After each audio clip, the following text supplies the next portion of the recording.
ESL One Katowice continues here in 2019, our second visit to the wonderful Spodek Arena and the surrounding beautiful city of Katowice as well. We are more than halfway through our first day here as we move into the third set of series of the day in Group B. If you're just joining us, you've missed the first game, unfortunately, but don't worry, we'll catch you up to speed with our panel members ready to bring you their thoughts on game number 1 and look forward to the draft in game number 2 between NIP and Alliance. Fogged alongside me with Purge as well. It was quite tight, Kevin, first game. Presumably you expect exactly the same in game 2. No reason why not to, is there? Well, remember how we felt at the end of the draft? There was a bunch of weird stuff in that game. Might not be the same. Could be very different. Could be more standard meta picks. Could be like a changed piece. Maybe them assuming like, oh, maybe Bristle's not quite good to just pick and play. Maybe it takes too many items to try to solve problems, and then you don't get to abuse the hero. That's kind of what I feel like we saw. Was there anything bannable from either of the two teams, do you feel? Was there anything that kind of worried them and went, oh, it's frustrating, we can't play against that? It didn't feel like counter picks to me necessarily. It was more like the heroes they picked and the strat they kind of ran with wasn't quite viable, is what it looked like more so. I mean, you made the point before the break that damage was a real issue, wasn't it, for Alliance? They had 1.5 kind of damage dealers for the game, and that's not enough, is it? No, and it was just I mean, it's overbearing control and everything. And I'm actually looking back, and I know I mentioned I want a team fight, right, for Alliance. I didn't really specify. I'm actually looking. I'm like, maybe this first pick Sven was a little bit of a trap. It's like the hero is good. It's actually lost all the games here, I think, so far on support. Coddle is winning every game. Has been nerfed as well. Has been nerfed. Coddle's been winning all the games. And Coddle is being first picked. And even when teams are letting Coddle through, I think it was it secret that they've insta-picked Rubik in response, right? I think other way around. Oh, no, you're right. In game 1. Yeah, in game 1. Right, they gave Coddle and then they first picked Rubik. And then Yapsel. So I think it's like, I'm looking, I'm like, yeah, the Will-O-Wisp is extremely strong. He stalls the game out a lot.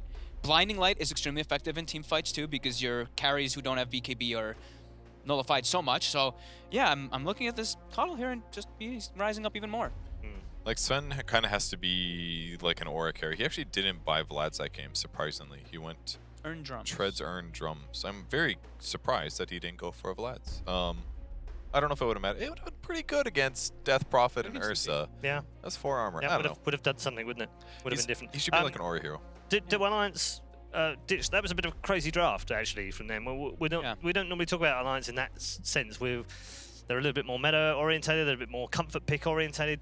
Do we see that return in game 2? Do you feel like maybe the draft they just got a little bit lost in there? Yeah, I think so. Right. The last 3 picks for me were weird. Right. How do these 3 cores, like, what do they do together? Right.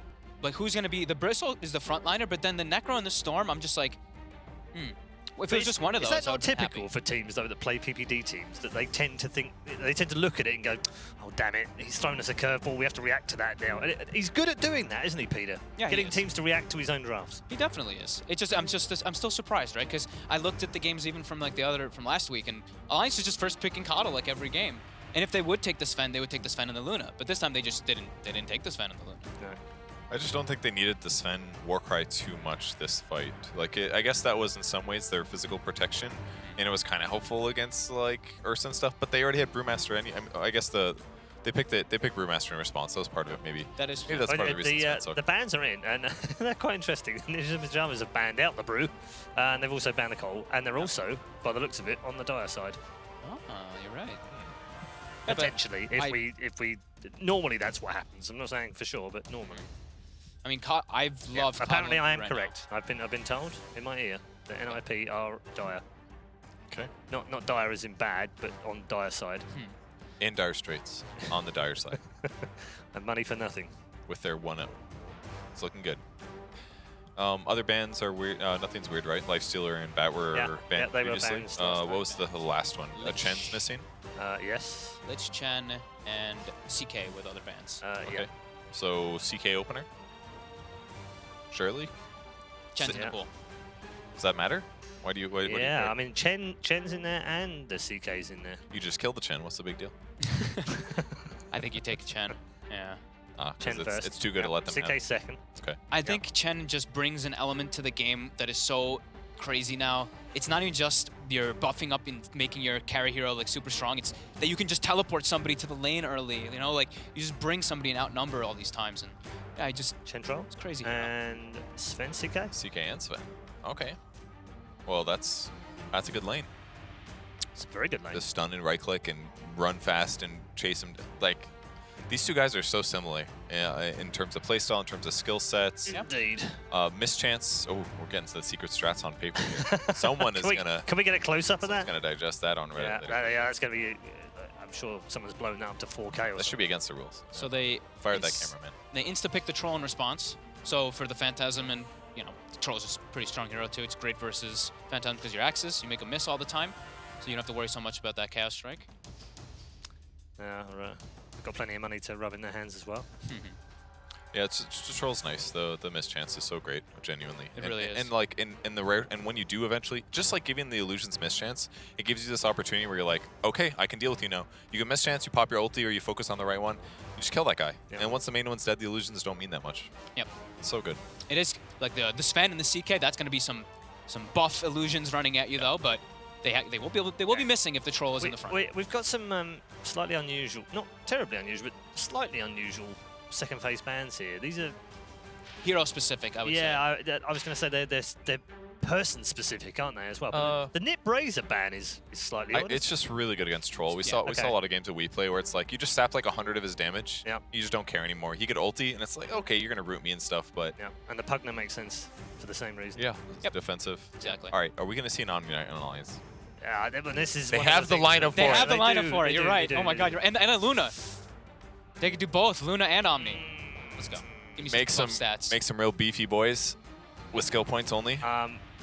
It could happen. What is this last ban from Alliance? I mean, the Timber makes sense because they're both Beast. these Yes. tanky strength guys. Beastmaster, Visage, like a Visage snowball, would be- like a snowball push lineup. Is that the goal? I mean, Nip could do that. Is that what they're afraid of? I guess. Yeah. Nip, does it do Visage that often Alright. anymore? Undying? Not really. Not Still sometimes. well. Yeah, but presumably that troll is an ace troll. Well, they're going to strength strats. So we'll The definitely ban Vatter Undying. would then play the Visage, which would be weird, wouldn't it? They banned the Razor themselves, obviously, which they wouldn't want to pick, but they could pick the Bristle, couldn't they? Yeah. Okay. Nip could go Bristle now. So they banned Night Stalker. Tempo Hero could help basically end the game a lot earlier just by getting pickoffs that help facilitate super easy tower pushes. Makes sense. Yep. The Bat was banned, wasn't it? Yeah. So the question is, do you pick the Omni here or later? They got to do We it. really want it, don't we, huh? Do it for the fans. Yeah. Don't screw your career aspirations. Screw winning money. Get more Twitter followers. That's all that Okay. matters. He doesn't dispel anything great here, though. You know, the strength is nice, but gives we a need it. We need something he can dispel. Then we'll see it. At level 12 or maybe 13, Insania is going to skill Penitence. You can dispel that Insania's on a lot. 40 minutes into the game. All right, you're right. Whatever. Oracle. Other way, PPDs. Okay. So Alliance are building towards a Husker. That's Not actually- necessarily. That's really weird. Like Every time you see a third pick Oracle, I'm like, oh well, it's a Husker game. So you normally see Oracle in response to something to be able to like Yeah, dispel. which is There's- why it makes me think they've got something in mind. Are they gonna go for a DP themselves now and take it from NIP? I feel like it doesn't have to be some like crazy combo thing. I don't think think like Paul got you on the combo mind Yeah, train. I think it did a little. People have just been picking it It's sometimes. a third pick But usually- Oracle thing that I have in my head. Usually to dispel something though. Usually there's like a Lich or a Sven or something, right? I But feel- Koiva's played a lot of Husker. People genuinely Recently. value the hero, I feel like right now, just for what the hero does. It doesn't have to be like an ultra abuse Right. thing. I feel like we saw that a decent amount of we play. Mine is it's like either there's a high amount of magic damage that you're blocking with your Fate's Edict, or you have something to dispel, and I didn't see that from either just yet. I just see it as like, it's like- you're gonna save one guy in the fight, and that could be huge. Oh, versus Troll. That I mean, okay, that Yeah, that's that true. makes sense. Yeah, you There can go. disarm him. Okay. Yep. You Yeah, can you can disarm disarm him. him too. You can root him. Okay, fair. So You Rubik, You can dispel some mischance on one of your cores. That's true. essentially. Okay. Rubik for NIP. Take it. Rubik is okay. Yeah. Lowers the damage Also a of bit of a flex pick for them. I've CK. seen PPD on it, and I've seen Saxa on it as well. tons of good stuns to steal. Mhm. You can steal Warcry. Are you on board for the mid Rubik? I think that's more of this looks like a Saxa hero. I think does, Blitz doesn't it? mentioned it while casting too, where Yeah. you want to put Saxa on a hero that he can nuke waves out and farm, and this is that's Yeah. Saxa. Yeah, would make sense. And And there's the Luna. Going in. Yeah. It's Doing it. coming. The Omni last pick. Omni last pick. They're Come not, on. they're not gonna do it. They can get so much strength. But I tell you what, you might be right here because that's going to scare the living daylights out of NIP because their final ban now needs to be either a Huskar or an Omni. I mean, they're not gonna ban. They have too Omni. many cores hurt. Well, There's no I way guess they're that's Sven's support. They could but still do this. Yeah. I mean, if people. I am not if so sure. If it was a meta hero. I mean, it's basically it's a CK offlane. It's going to be carry Luna. Yeah. It's going to be Mickey Luna. Oracle covering the It'll Luna. be Boxy CK They're going to have a lot of damage to the clips, which will help in these like early tower fights. and Oracle. I guess Insania takes the Oracle, right? Yeah. Tiger takes the Sven, What about like a Dark Seer? which That'd be crazy. does leave them room for a Quiver Huskar. Oh, they found the one counter. They're banning ban Huskar now. Yeah, they will, won't they? Yeah, I think now they're gonna ban because I mean They have to. the OD is like, the disarm is really annoying. They have to. This was definitely going to be a Huskar, I'm telling you. Did Sap not suggest Omni just now?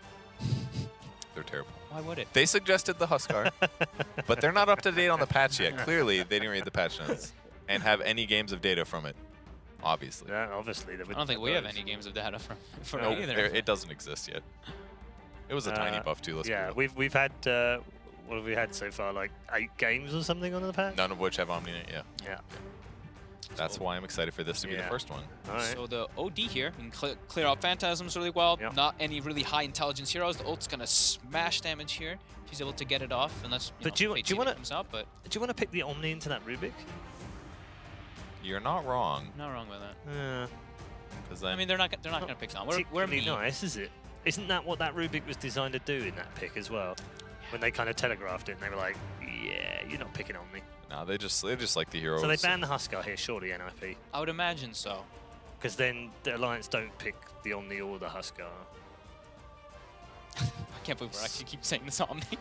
We were Can't believe we're still talking about it. Chant Omni for 5 minutes until it happens. Until or one of the doesn't happen. teams picks it. Yeah. Tricked Shiva into chanting with me at the last tournament. This is It the was point where we weird. go backstage after this finishes and we find out one of the other 2 matches has an Omni I night. hope so. Oh, that'd be real salty. Yeah. All right, tie ban on the side of Alliance. He's like, why are they An taking so offlaner. long? We just want to pick Omni. Yeah. Damn it. Damn you guys. Guys, if they don't ban Huskar, we're picking it. Screw the Omni.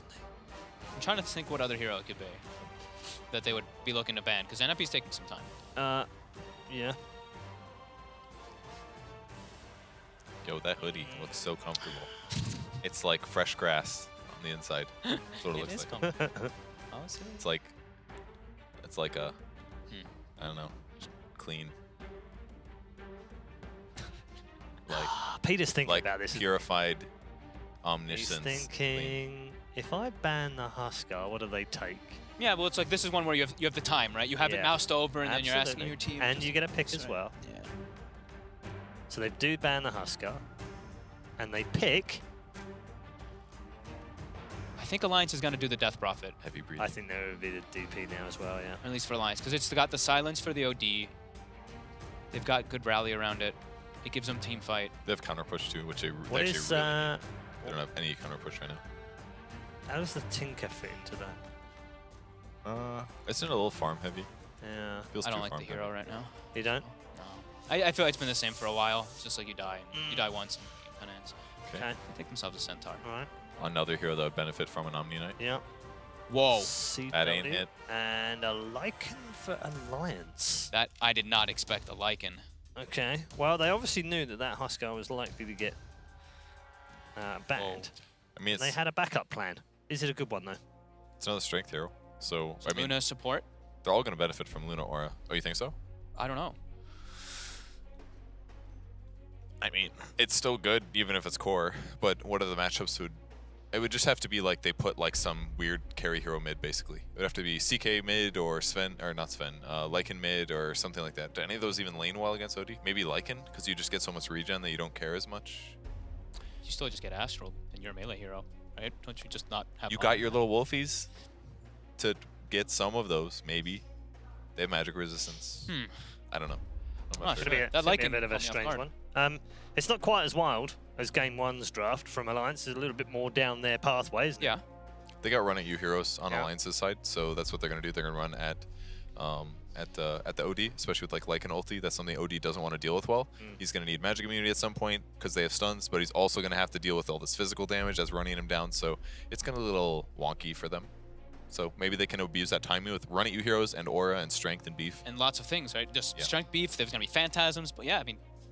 And then there's a Rubik to take it all away on the other side. Let's head to our commentary team, who are ready. Gents, another interesting draft between these two teams. Which way do you see it going? I don't know. I've been kind of liking lately. Liking? Yes. And he even got a buff in B. Little bit. I'm okay with him. All right. Okay. I'm okay with him. All right. Well, take us into The game liking two, gents. fans. I like Paul's suggestion originally of Huskar. You liked Paul's suggestion. I do. I mean, the Jakiro ones are a bit like, but the Huskar It's a ones played out meme. Yeah, I'll feel it. I feel the Huskar though. But What do you think the Huskar would have brought? you can just end the game, right? But I guess you would sort of lack I don't know. It'd give you Roshan too. I'm not sure. Can't escape your I guess it's really annoying to play against I mean, how is it against OD plus Troll? I guess Troll's kind of annoying. Yeah, you don't like playing Huskar versus Troll. I'm bad at this. Might be. That's why I'm here, buddy. The thing is like I'm kind of I'm sort of a moron, so like I gotta say it out loud. You know how normal people can just like say their shit. Yeah, you're in the wrong business for this, by the way. So what am I trying to say? Oh, hold that thought. Is they're gonna go on to the Sven, and this should be an easy first blood. Is give it to Fada. Easy. Oh, I hate that, by the way. When one of my people go for the runes. Unnecessarily. And then the mid laner gets the kill. I take no responsibility at that point if I lose the mid lane. Yeah. I'm like, I checked out. This isn't on me. This is 100% on you. There's nothing more tilting as a mid player. As I was saying, you know, my job verbalizing stuff. Yes. Shit, Talking for a living. I just completely forgot where I was going with that. We'll just move back into it, Austin. You were saying something about you have to say something out loud before you realize it's stupid. I have to say something out loud before I realize. Exactly. Like, I can't think about it first. I'm just a moron. Like, that sounds like a really bad setup to be an analyst. Yeah, but, you know, it's kind of fun. It's like, who knows You're living on the edge at all times. Who knows what You never know when you're going to say that really stupid thing. I mean, hopefully it's insightful. I'm pretty good at BSing, so I can get away with parts of it. It's going to be tri-lane time for Alliance. And is Nip going to take that full tri-lane? It looks like they're kind of okay with it too. Luna tri-lanes are kind of difficult, but they do have a Chen who is a lane winner for sure, if he can actually get a creep. Yeah. Luna tri-lanes are just annoying to play against the blessing. Blessings on blessings on blessings when you get to tri-lane. They've got a nice combination of the Rubik Centaur. I feel like there are like certain setups which allows Rubik to look a lot better as a laning phase support. Sux is gonna go and do an early pull. Top lane we have Chaos Knight. This hero's been receiving a lot of love ever since the 721 patch that gave him popular. That 4-second guaranteed crit and lifesteal hit that allows him to be able to man fight anybody. That did get nerfed in the B patch. It goes so the initial level doesn't give you as much lifesteal as it did before.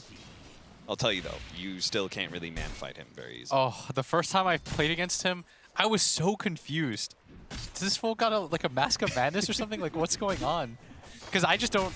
I'll be honest with you guys. Like, half the time, I just assume somebody will tell me about the patch notes or I'll play it. You just control F Storm Spirit and then everything else is kind of. I like just close the patch notes in anger. I love surprises. It's one of my favorite things. You know, it's like you pop out and I was like, oh well, that's new. The first time I played against Monkey King as a hero, just a concept, I was like, oh, that's interesting. I have to presume. I have to presume that you just plummet MMR every patch. Oh, for sure, every single time. The first time I had to play against the new tag team, I must have lost like 300 points. Just like pure ignorance. But that's what makes me a proud American is this mid lane. I mean, Quakefa's not doing terribly. He's got 12 CS to the 13 of OD. Honestly, if I was Quakefa, I would have just said whatever happens, happens at this point. But well done as they do manage to get a kill on the mid-K. Saxa has been so good for this squad. Been beast. Yeah. And Taiga takes a lot of damage on his way out, too, as he tried to get the counter kill onto Saksa. But yeah, the Lycan versus OD matchup seems to be going pretty well because you can still last hit with the Wolves even as you get imprisoned. So you've got a way out of this. And Lycan's going to be good later on against OD as well, right? Like, cool trick, too. Did you see what Quickfoot did? When he got astraled under the tower with no creeps, he sent his Wolf forward so that it would tank the tower hits. But he sent it past so that the animation would trail after. Right. It's like, I mean, a lot of people do that, but it's just, I wouldn't have because it's just a good play to make. I don't play Lycan. I'm terrible at micro stuff. Same. Later on, it's going to be good versus OD as well, right? Like, you just pop your Wolf form and you run at the OD, and he imprisons you, but your Necrobooks, your Wolves, you can still... That's why Veno's really nice against OD. Because the one thing that I know that OD hates is he hates fighting stuff. You know, just like random objects on the ground and stuff. He can't handle it. OD hates it. But Fada, he's still holding his own just fine. Just trading out CS. He was such a beast last game. We just don't talk about this guy a lot. And I think part of it is because he just has those like silent good performances all the time. Yeah. And so when he just like performs at that level, you don't really notice it. And his playstyle isn't like super flashy. Like what he's kind of known for is those smothering heroes. Yes. Those smothering mid lane heroes that just make you feel bad playing against. You can't ever kill him. He likes those heroes that like he doesn't really die. Yeah. He can just kind of sit there. Kind of ruin your lane. Yeah. Kind of team fight well. He wants you to go on him a lot of times. The team fight carry has always been Fada's like bread and butter. That's why Viper and Razor are like the quintessential Fada heroes, right? Because they incorporate every part of what he does well. You should have seen when him and Jarex were working together on that Liquid squad. Like Okay. they were the majority of they were making so many of the calls. Like they would just rule the mid game together. It was always Fada saying like, I can make this play. Jarex would say like, okay, then let's go in this way. Like they were very good as a tag team because Fada's a very vocal mid laner. A lot of mid laners, like for example, like from what I gathered from Abed, when I watched like DC Scrim, The guy does not speak at all. yeah, he's just, but that's okay. Yeah. Like some guys that you just expect that is 33 rare Yeah, whiff. they are going to be able to get that kill, but 33 might be able to get a kill in return. Mickey actually had plenty of stick charges, and Taiga, he's still kind of sticking around. He still has another Stormhammer. Can they actually bring down the tanky Centaur as well? He does have some stick charges, and he's going to be able to get the bounties as well. That should help. But So we do have the trade-off, 3 bounties going the way of ninjas in pajamas. Yeah. I guess it depends on like the types of players that you have too, right? It's like who talks a lot, who's more active, stuff like that. Like, for example, on this You don't want NIP 5 squad. Fadas on your team. Yeah, exactly. But you also don't want 5 Abeds. It also works because you know you have PPD who's a lot more talkative and stuff like that. But then you have Saksa who, for the most part, will only talk when it's absolutely necessary. He's like, let's go kill. Like that was my experience with him on DC. Man of a few words. Just like go. He's the type of player that needs to like feel it. You know, like he needs to get in the zone. That's why you give him heroes that push out the lane, because then he feels like he's very much a part of the game at all times. When you put him on some of these heroes that don't have the ability to push in waves, play aggressively, get kills, then, you know, as a player, I think sometimes he gets a little bit more flustered. So he could never be one of those like AFK defensive supports where he's just kind of like playing around a core and not getting any farm himself. Oh, this is quite the rotation. Toss back almost gets the Centaur stun. Fada, This if is he an odd one. doesn't actually get a kill here, that is a costly rotation.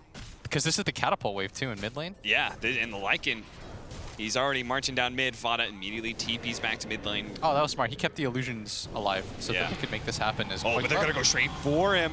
No, they're not. Okay. Nice TP. TP coming in from Saksa. He even finishes it too. He's like, I'm going to wait out this. I can't let this mid tower go down. We saw how annoying it was for NIP to play when they lost that in the first place. I think they are learning from the mistakes. That's my favorite part about Dota. When you just, if you're a really good team, you can always say like, okay, here's what we did well, here's what we did wrong. It's very easy and clear to see things like that. I think what Alliance realized is maybe we focus a little bit too much on split push. Maybe we should have a little bit more team fight. And that's why they picked Boxy a stunner. This is perfect. The Lycan ult being down. Divine Favor being placed on that. Oh, they actually are going to be able to kill Peter maybe. He's going to get a little bit of heal off of that Oracle. He outed. They didn't quite get enough burst damage to bring him down. But as the rotation from the 2 supports go mid, Mickey feels the pressure at bottom. Oh, man, playing one-on-one against a troll when you're a melee hero. The axes are just so cost efficient. Yeah. They just do so much for you. I know you said you can't really trade into CK, but If you're a melee hero. yeah. Troll, though. Miss, miss, miss, miss. Fortunately, Boxy is able to kind of keep his HP okay, simply because of the lifesteal he's getting off of Chaos Strike. Throws out a stun, gets another hit in, hope to be able to secure that range creep, but maybe Ace will be able to get the kill on Boxy here. Just got a bit too greedy for the creep wave.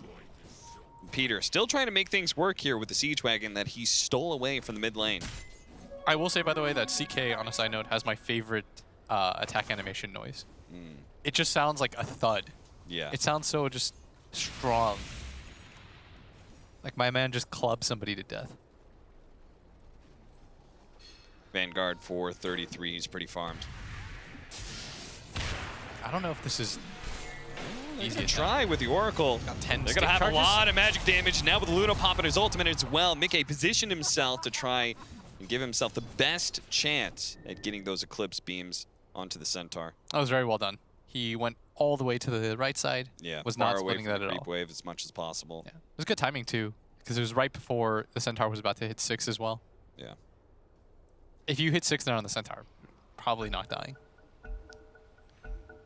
How do you feel, by the way, about Oracle as a support? What are your general thoughts? I think the hero feels great right now.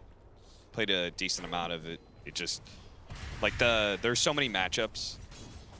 These Grimstroke liches that you see all the time in these pubs. Like Oracle deals with both of them really well. There's a fair amount of cores that he counters. Yeah. There's a lot of Sven. Was it? I can't remember. I think it was somebody on Reddit that said it was like he's the only hero that really has like a purge, and because they got rid of it from Diffusal, Yeah. it's just such an effective way to deal with so many different things. Nice rotation from Koiva here. Down to the bottom lane, gets behind, kills Saksa, and is now going to be able to take that off lane tower. I will say that Rubik and Chen will not want to play against this Lycan. No, not at all. Even with the lift, you just die. Are you really feeling good about any of the spells that you steal from him either? Wolves, I guess, are kind of nice, but they're not incredibly game-breaking as some of the other heroes that you could potentially get stuff from. PPD Form. is going to be able to take that Helmet Dom creep. Oh, this is Use nice. it. Good rotation. Keep that mid tower alive, Alliance. Rotate more heroes if you need to. Well, I'm trying to. Is that a Midas I just saw? Yeah, it Ooh, was. Vada's farmed. They'll be even more farmed if they can actually get the last hit on this tier 1. Beats back the Lycan, and there's just not enough heroes here from Alliance to save it. That's a freebie. Do you still place, you always used to say, like, this mid tower is the most important tower in the game. Do you think that's still that way?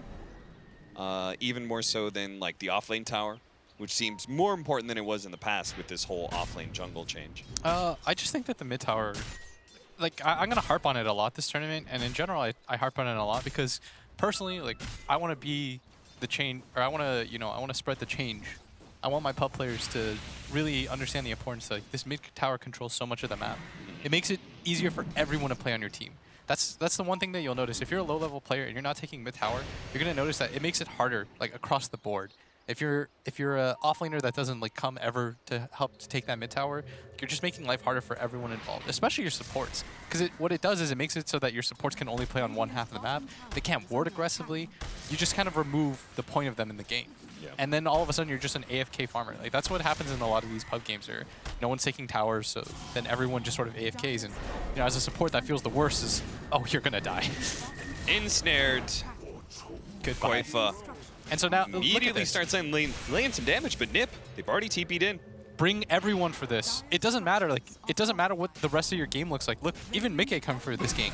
And so as a result, 33 response. You have to be a little bit selfless in Dota to get a lot more. It's like that thing that Pycat said. And he's like, did you ever hear that when we were at the TI panel? He said, like, you know, he was telling me that Xiaowei told him, you know, you look at the fingers on your hand, you try to punch somebody with, like, one finger, it does nothing, but you form 5 and you get a fist. I didn't mean to That's a emphasize the Chinese word problem. fist that hard, but you know, you ball up. It's really cool, though. It's a really cool way to think about Dota. Like, you have to be selfless, and as a result, like, look at all these cores making rotations. Vada just, you know, he exemplifies that. He's just moving with his team, trying to make stuff happen. as a result, they're going to secure this bottom tier 2 for themselves. Yeah, they brought just enough heroes to be able to defend mid lane, but still was able to keep Ace at bottom, pushed out that bottom wave, and as a result, they get a tier 2 for it. The downside, though, of this is that 33 really wishes he had a TP right now so that he wants to be the hero at top, not Fada, because Fada won't feel 100% comfortable here. But it'll be all right because he's made his way up anyways. Like, they've made sure the way that they walked, they've done a very good job of making sure that they sandwich correctly, just in case anybody does decide to go on Fada. Battle Fury build up for Ace. Help him deal with this Chaos Knight. You'll have Luna with the Manta eventually, Lycan stuff. There's just a lot of extra stuff on the field that they're going to have to deal with. They have a Battle Fury, though, on Troll. It'll make it a lot easier to deal with it. Dire are scanning. Indeed, Blitz. Indeed. 4-3, 13 minutes in, 2,000 gold lead for Nip. How are you feeling like as we transition into the mid game? What do you think Alliance is? Because we do not want to go late game against Troll OD. There's no way, right? I don't know. Maybe you have enough. I feel like they might have enough with that. Chaos Knight is pretty insane late game right now. I think they could do it. I'm trying to judge the effectiveness of their supports. I think Chen at some point doesn't really become a factor in this game, but at the same time, I don't know how you're never gonna. The one thing that Alliance lacks is like that heavy burst. Yeah. They survive in these like good protracted fights where you get the full duration of the Lycan ult off, you know. But the protracted fights are also the same fights where OD is building up intelligence over and over again. I don't think it's very easy for them to burst the Centaur. It's Yeah. One thing. Also, earlier, did you mention already the Troll Battle Fury thing? Is that why you're meaning it? Yes. I'll be honest here. I was saying exactly that. Oh, I see.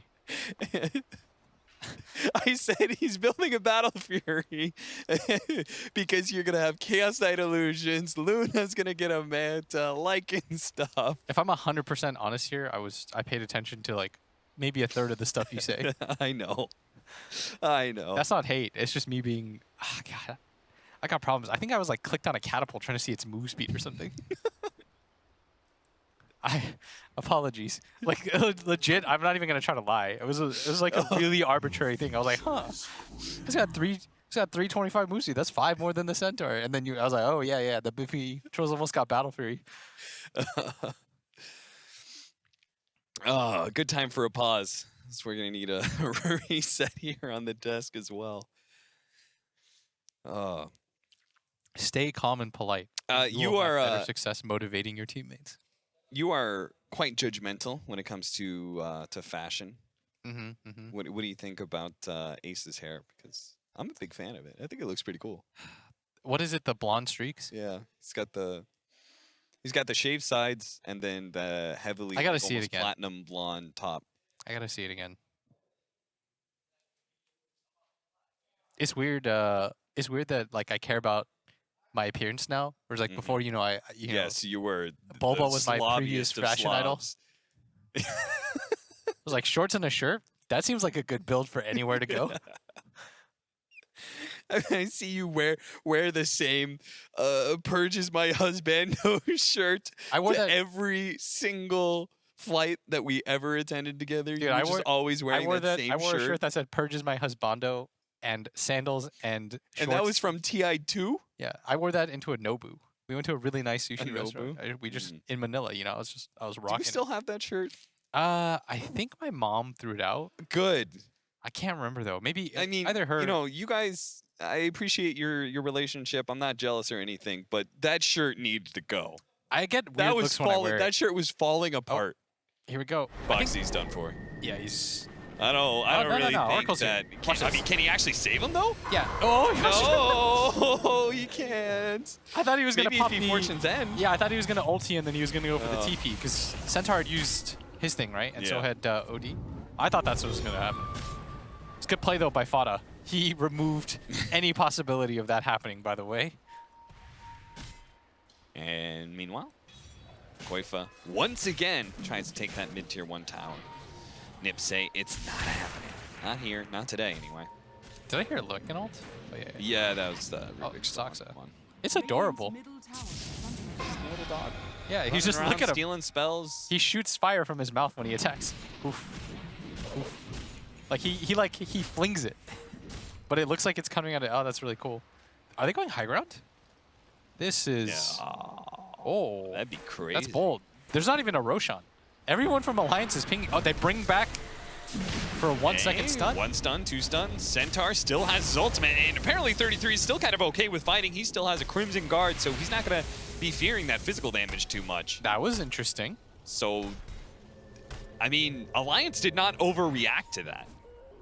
No, they very well judged that, like, Nip can't go high ground against us. You just keep farming, guys. We got this. I think that was a surprise, but at the same time, Alliance is like, this isn't what it looks like. Yeah.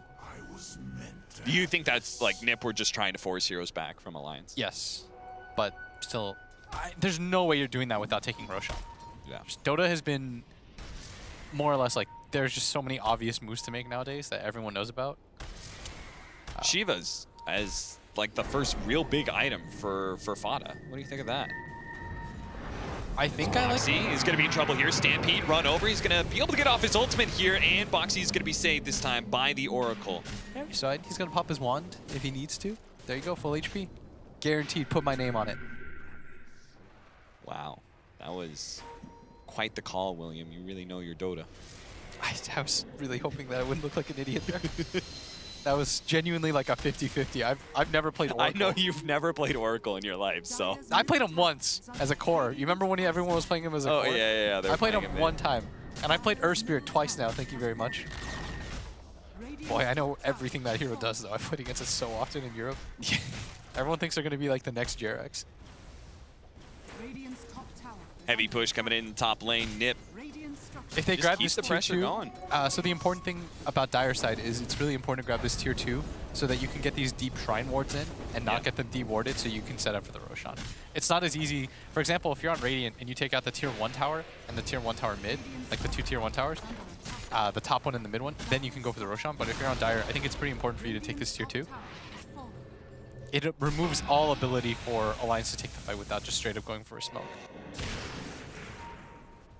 But if you keep that top lane dealt with it all There's still the shrine there, right? Can't you just TP onto the shrine? I think it's a bit harder, like the way that all that thought is quite cut. Just okay, he's going to turn around. He's going to go for Zoxa, especially with Boxy here. Now they do bring in 33 with a great stomp there onto Boxy. They get a lot of intelligence stolen.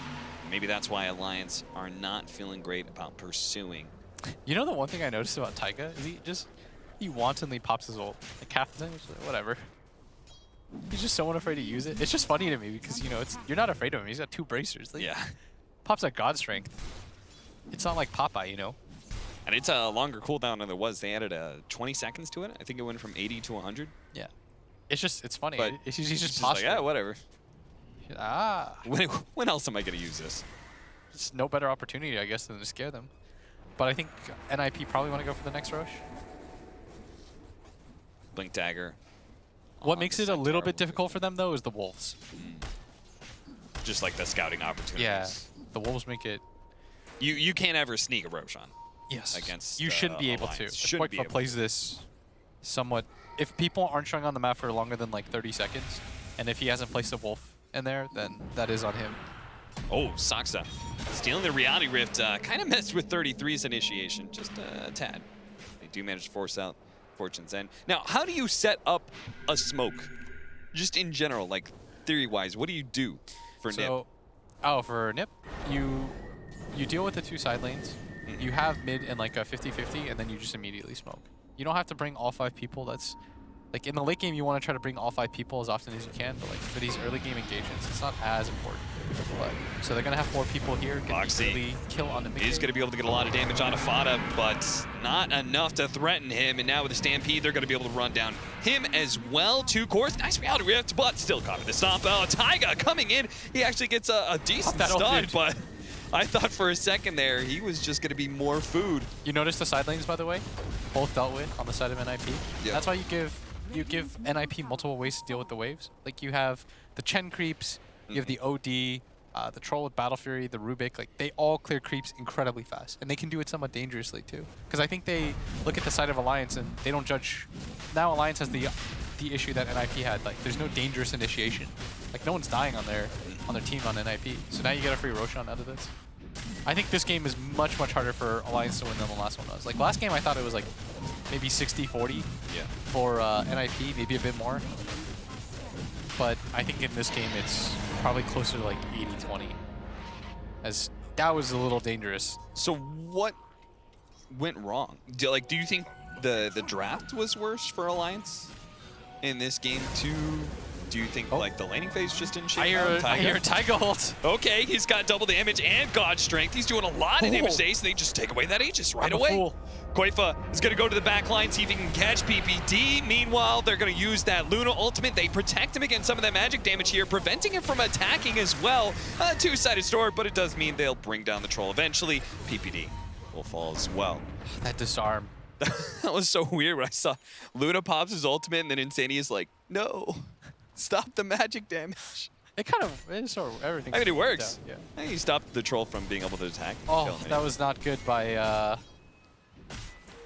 That's the second time we've seen Ace. In the previous game, remember when they made that move to catch his Aegis in the first place? But this time his team just couldn't really engage. I don't mind Mickey popping the ult there because it made it discouraged everybody else from NIP from taking that fight.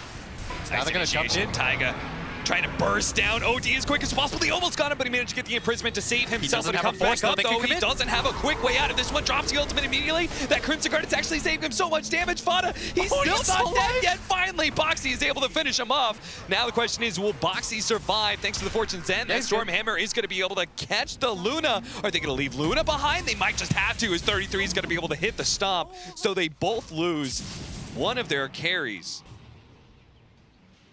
That is one way to even up the game if you're Alliance. They just ran out of damage. Like, they just didn't have any nukes left to be able to blow up that OD. Once he got the Crimson Guard on him, it was... That was what I meant by protractor fights. Sure, when you have your wolf form up and everything. But these like burst damage things, they just don't do that well. Yeah. Like their heaviest like burst damage would be from like the one-hit crit from CK. Or the Oracle nuke. Or if you get the Kaya on Luna, you all in on that Lucent Beam build. Become the Death Star Luna like Jack.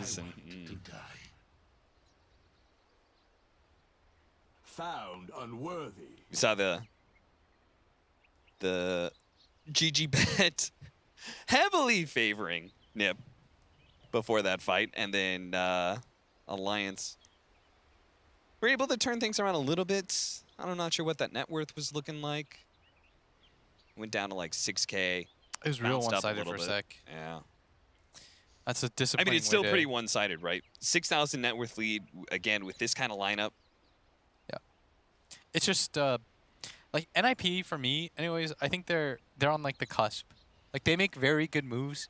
They play very disciplined Dota. I think that's the best way to put it. But then there's just once in a while, somebody's like, I'm going to break from the chain a little bit. And I think it might have to do with this Roshan. Like, when somebody gets an Aegis, they're just like, well, I'm invincible. No one's going to go on me. Yeah. But the best part about Alliance is, you know, they don't care. If they see a good move, they'll just go for it. What I think hurts Alliance, though, is I think they're, you know, they can play very decisive Dota, but for me, it's like the opposite. Like, sometimes they can just be undisciplined. They'll chase kills when they don't have to. They'll just kind of, like, continuously go on you. It's a very exciting team to watch because they love fighting. Like, I always appreciate teams that fight. Yeah. You know, that's why I like Pain. You know, Pain on land. Just kind of run at you. VP on land. All those teams that run at you. Always love. Now that he's got the armor of the Shivas and the Crimson Guard from that Centaur, he gets a BKB. Like, Fada's going to be so tough to be I able to don't bring think down. he can die. I don't think so either. The Shivas, I think, was a very good pickup because you saw with the Crimson Guard, in conjunction with that, like, it's so hard to take him down. And he can delay his BKB pickup. Just getting crash after crash. 4 minutes faster than the fastest on this patch. Can't escape your sins. So at this point, William, give me a way that Alliance start coming back into this game. I mean, I'm presuming they just have to make like pretty aggressive plays before this BKB comes up on OD. I think you just need to get a ton of force staffs so that you can kite OD plus troll. Okay. I think you need more items on your Luna. For sure you do. I just don't think without a BKB, I don't think it's easy for her to fight. Like, you probably get minimum BKB. As soon as you get the BKB, you tell your Sven, go push out the top lane, and then we'll connect to you. And we'll So I smoke. was saying, like, get more aggressive. BKB's coming up. That timer's going to be scary. But it almost sounds like you're saying maybe we slow down the game a little bit. You guys got Until to you get some items. BKB, I Okay. think it's the Luna would have survived like 3 fights in a row if she had BKB. Yeah. But she went for like a much more farm heavy build. You know, she's got Mask of Madness, Yasha, and Dragonlance before getting that BKB, which isn't too uncommon, but it does mean that you are going to struggle in some of these fights. We've got Necro 3 coming in for the Lycan pretty soon. That'll be another big power spike. I don't know what Boxy is going to be building into here because his Hand of Midas has allowed him to go phase drums like, you know, almost every other offlane hero in the world. But what does he do from here? Do you get like Halberd? Like, I mean, it's so good versus Troll and OD. Yeah, I think Halberd is probably the choice. Like, I don't know what utility item changes the game aside from that. Like, it probably has one of the best, like... Unfortunately, his game isn't good enough that he can go for like a carry type SNY heart sort of Yeah, build. that's what I mean. At this point, there's no real item that changes things aside from the Halberd. Like, the Halberd Yeah. probably does the most for you.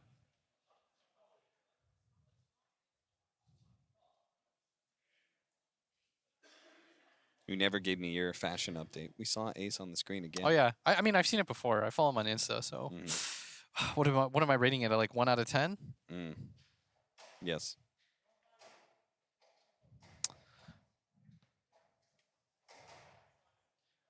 Maybe, like...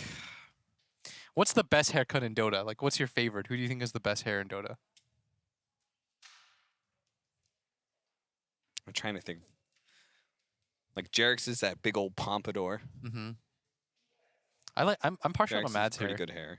Mad's got pretty good hair. Mad's got pretty good hair, sure. Okay, and then the worst is like your Pidgeotto thing.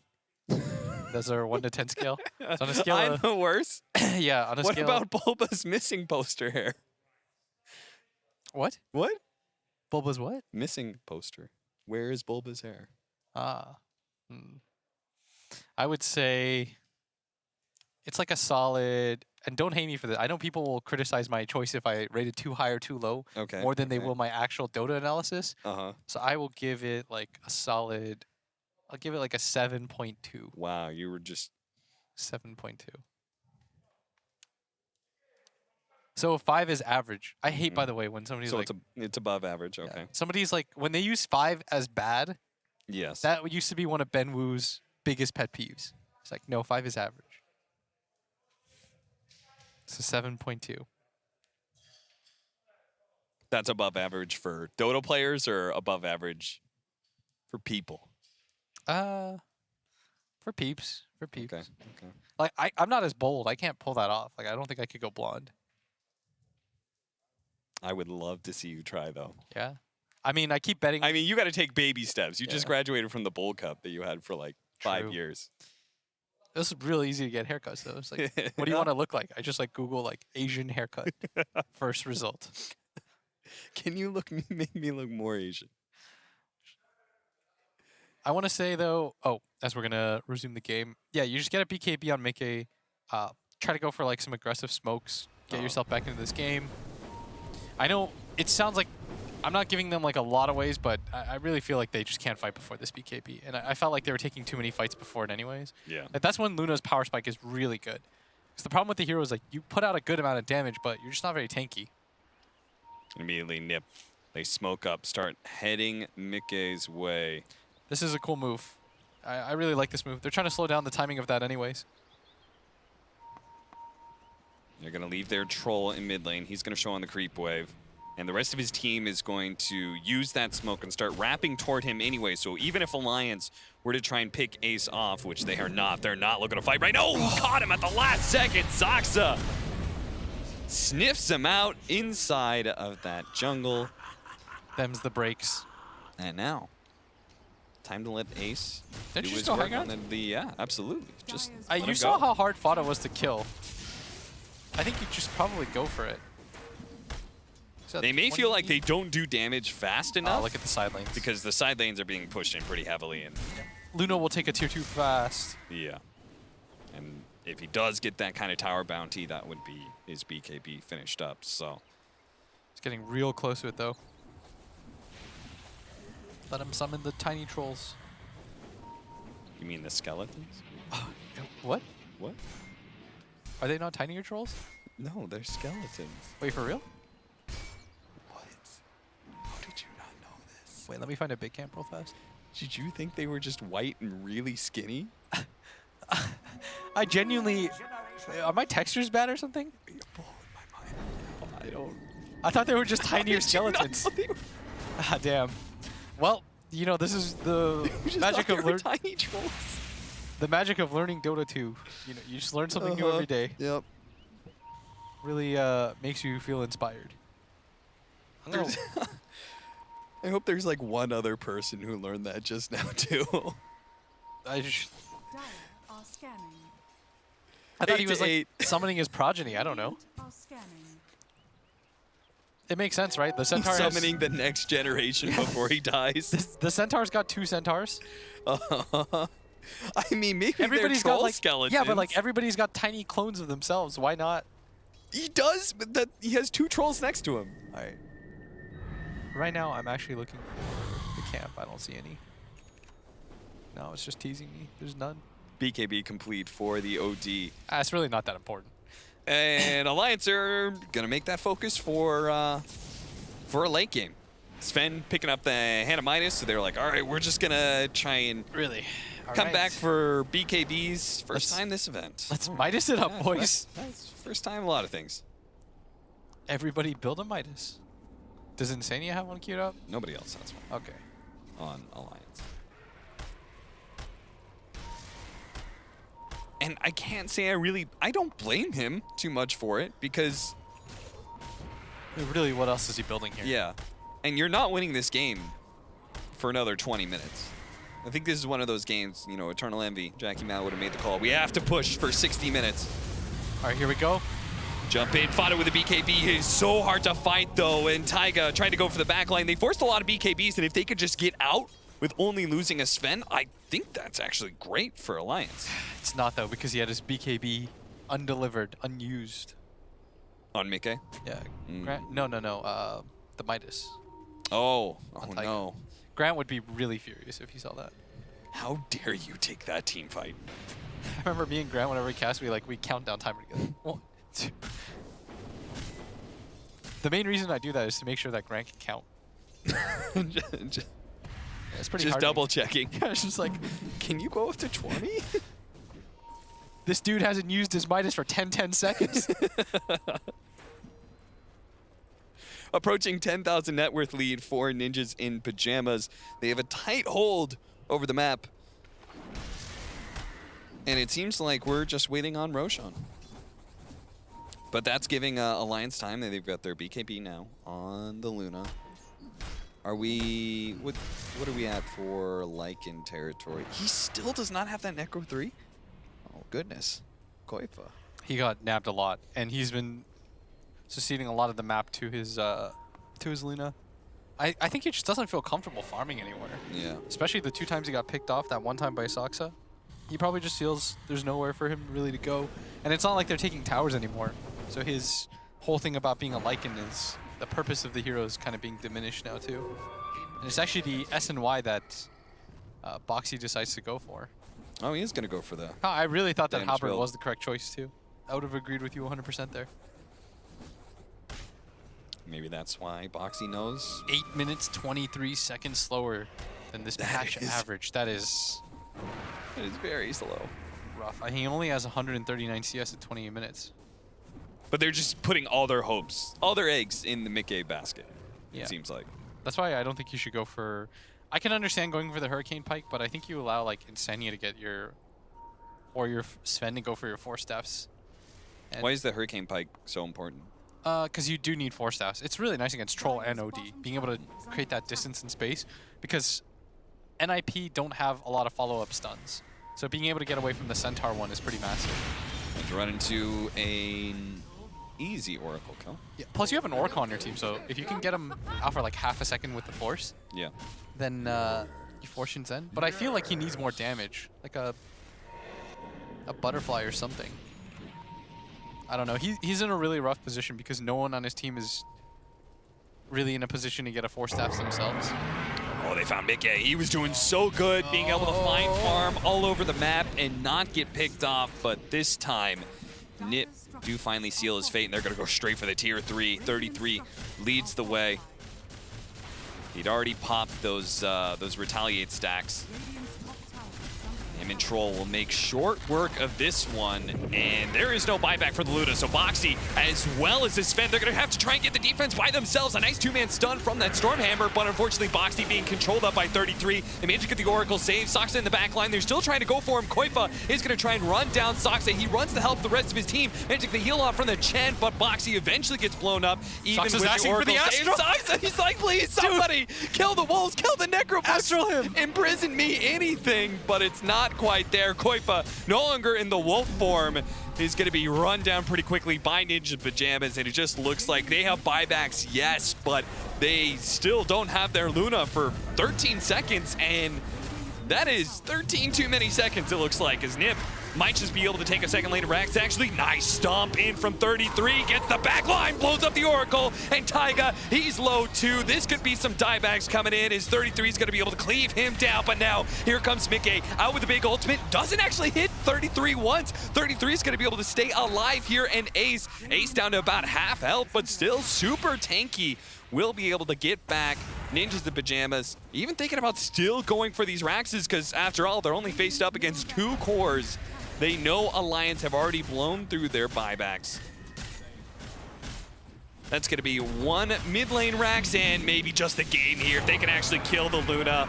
Again, no buyback. Caught Boxy as well with the telekinesis. Pull him back to the rest of the team, and Alliance now been wiped. 40 seconds where Nip can just take down tier 4s.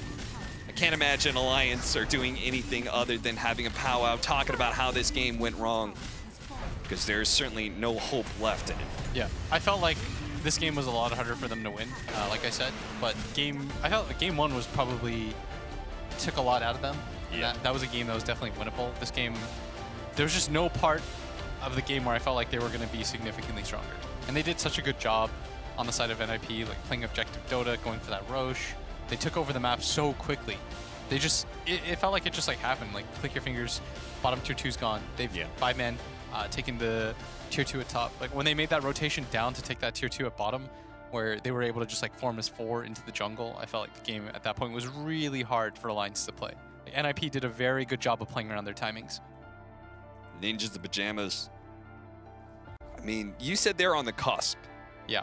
Cusp of being able to break into like full tier 1, we can beat secret kind of category. They're going to have the chance, the opportunity at least, to be able to do that here in this tournament. But with their 2-0 over Alliance, what about Alliance? I mean, we saw at least that first game, very close. That game, as you said, was actually winnable. What are some of the highlights for them? I think that their decisiveness, which I've said a lot of times over, I think is probably their best trait. Like, they play without fear. They just, if they see an opportunity, even when, for example, NIP had the Aegis 2 times in a row, they're just like, they made good reads. They're like, let's get rid of this Aegis. But sometimes, too, they play a little bit too over-aggressive. I feel like their cores default way too much into just playing, like, they just split up. It's like 1-1-1. We'll never see each other unless, like, we go for these kills. Everyone just sort of farms. Whereas, like, NIP, they felt more like a cohesive unit. So I think if there's anything to look for, I think Alliance have to figure out better ways to like approach these fights. And they're going to have to solve that quick, as this these 2 losses against Ninjas Pajamas is not going to put them in a great spot for their group stage placing. Going to go back to the panel now, so they're going to break down how good NIP are.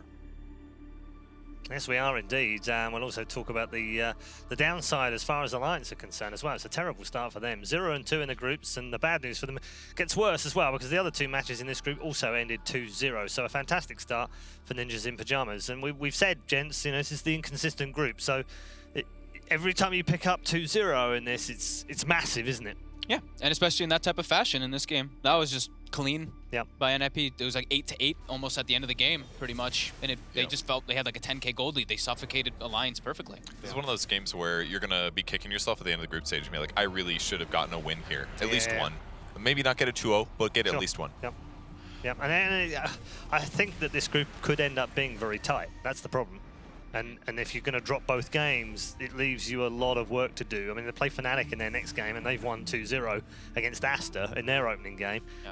Chaos have also taken an opening 2-0 against Complexity, maybe not as surprising, but again, it's put 2 on the board, and we know in these best of 2s, you put 2 on the board, it really does help your momentum in this, and it makes it so much more difficult for you as a team. So Alliance on the back foot from the get-go, that's not where they wanted to be. No, and it puts your morale down, right? Your morale, like if you were like, okay, maybe we did have an idea coming in this tournament, now it's, we opened Sven both games. Well, not open, not first pick. Sven both games. Even Taiga looked better in the second game, at least making a little bit more plays with it. But yeah, maybe now they're like, oh, maybe our ideas are wrong. Like that's where these kind of double losses hit you. Like, but on the flip side of that, Folk, they've also got to counter that with it's only one series, and it's only against NIP, and they've got a great drafter, and they could figure us out. We can definitely still beat all the other teams in this group. It's depending on how they take the loss, right? How do they want to take it? That's obviously the better one. From a performance, Kevin, how impressed are you with NIP in that game? I think it was good. It's a little bit different strategy-wise than some of the stuff they were doing at the last tournament.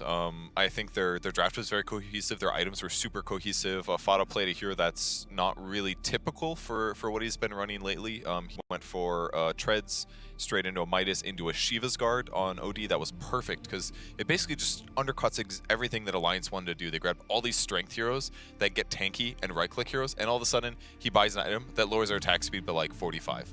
It's just like completely undercuts all of those Midas advantages they had. They all just attack slower. It just means that they can't do nearly as much damage in fighting. So that on top of Chen being played the traditional way, which I'm a big fan of. He bought Aura, he bought Vlad's. I would have screamed in pleasure if he would have also bought a Basie on top of that. Stack the auras, man. Make your team tanky. Make them just have creeps, push towers. It just facilitates so much more map movement and helps offset all of this like death ball stuff that Alliance wanted to do. So not perfect in the Purge world, but decent enough. And also impressive. I mean, Will mentioned the fact, and Purge also mentioned that cohesive is a key word because NIP were a team in this match. And Alliance weren't, were they? They were very broken with the way that they applied themselves. Yeah, Alliance just had a much harder way to play the game. NIP, they got. But do you think that's a stylistic thing or a hero chosen thing?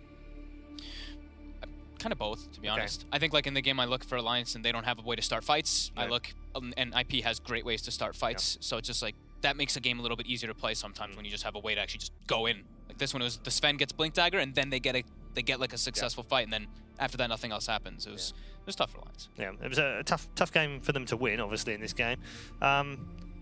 Fox talked a little bit about mentality and how they approached their second game against Fnatic.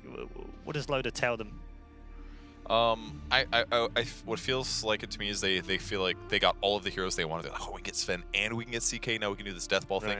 And it's great in the laning. It's pretty good in the death ball, but it, like you said, doesn't start fights. It's like forcing these heroes that are good that they have stuns and initiation, but they don't really fill this like team fight role completely. So it was like trying to fit heroes that maybe too many good heroes that felt valuable into a situation where they weren't actually that incredible. All right, we're going to get some more thoughts from both of you in just a moment, but we do have Shiva standing by with PPD, so let's get the thoughts of the NIP captain. Hi, I'm here with PPD Peter again from Ninjas in Pajamas. Congratulations on your first series of the day. Thank you very much. This second game of the series, I'm going to start with that because it looked like you guys were ahead, but you couldn't push high ground, and there seemed to be a little bit of a timer on the game because you were facing a pretty unusual lineup as well from Alliance. How did you deal with that? We had a pretty good early game, I think, and all of our lanes kind of went pretty well, at least how we kind of planned them to. We were kind of sitting back and farming, and we made a bunch of really nice plays up until right after the first Ro1, where our Troll Warlord Ace got picked off on the mid lane, and it kind of put us in a bad position, and we were just a little out of position there. After that, we lost OD in some mid-fight that kind of went, it wasn't so bad for us, but I felt like we were pretty far ahead on most of the game, and I don't think anybody in our team felt like we were going to lose at any point. And once you picked off Mikey on the top lane, like right before the push high ground on the top lane, when did you realize he didn't have buyback and you got the game?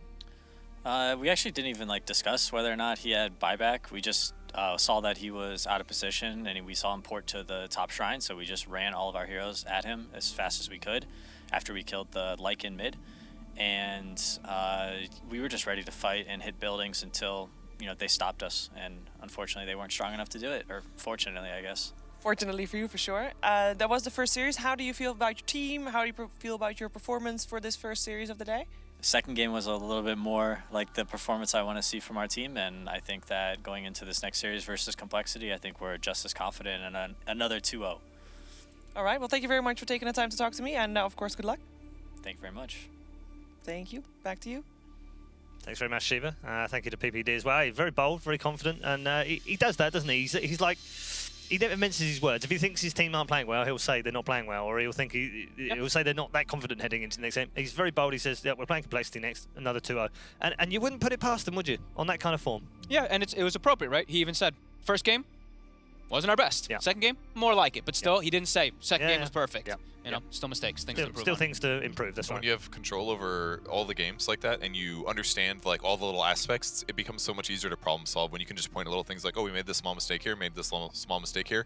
If you have good grasp on everything, then it'll make getting better for the next games, or hounding against defeat, or keeping your morale up. All those things will be really good for him going forward. Good stuff. Thanks very much, gents. We're going to head to a break right now. It's one more series to come today, however, so don't go too far away. Another 2-match series ahead of us between two teams who've had a very differing starts to this particular campaign here at ESL One Katowice. Chaos, who won their opening series 2-0, against Asta, who lost 2-0. That's our next match here at ESL One Katowice. We'll see you shortly. Well, as this Sven, they're going to have to try and get the defense by themselves. A nice two-man stun from that Stormhammer, but unfortunately Boxy being controlled up by 33. The Magic of the Oracle saves Soxa in the back line. They're still trying to go for him. Koifa is going to try and run down Soxa. He runs to help the rest of his team. Magic the heal off from the Chen, but Boxy eventually gets blown up. Even Soxa's with asking for the Oracle Astral. saves. He's like, please, somebody, kill the wolves, kill the Necro. Astral him. In prison.